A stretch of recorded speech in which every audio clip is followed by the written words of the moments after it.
In a quiet valley of ancient China, where the mountains rose tall and the seasons moved slowly, lived an old farmer named Wei. Wei was a man of few words, but his calm presence held a mystery that intrigued everyone around him. He had only a modest farm, a small house, and one loyal horse that he and his young son, Jian, depended on for everything. One crisp morning, the horse vanished. Jian rushed into the house, his face pale. "Father, the horse is gone. How will we manage the farm without him?" Before Wei could answer, the neighbors arrived, each bearing sympathy and judgment. "Such terrible luck," they muttered, shaking their heads. "Losing your only horse?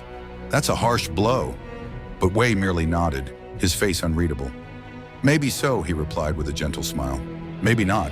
The villagers exchanged puzzled looks.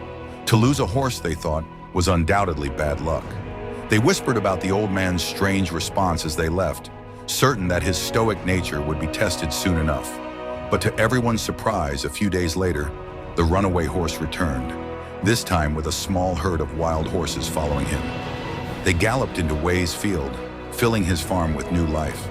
Jian could hardly believe his eyes. The villagers came back, now buzzing with excitement. "You were right, old Wei. What a twist of fortune. Now you're a rich man with so many horses." Wei simply nodded, calm as ever. "Maybe so," he said. "Maybe not." Over the next few days, Jian eagerly began to train the wild horses, hoping to make their fortune even greater. But as fate would have it, one of the wild horses threw him off, and he fell hard, breaking his leg. Pain shot through his leg, and his face twisted in agony as Wei helped him back to the house.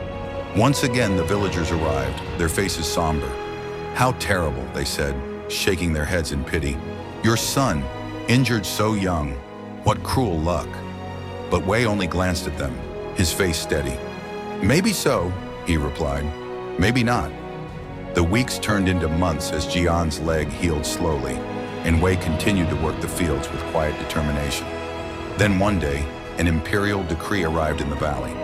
The emperor's soldiers marched into the village, recruiting every able young man to join the army in a distant, dangerous war. The villagers' hearts sank, and many mothers wept as they saw their sons leave, knowing some might never return. But Jian, still nursing his broken leg, was spared. As the soldiers departed with their new recruits, the villagers came to Wei once more. "How fortunate you are," they said, admiration in their voices. "Your son was saved from war because of his injury." Wei's eyes held a distant, knowing gleam.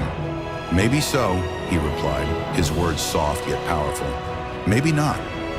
Years passed, and Wei's steady wisdom became a guiding force in the village.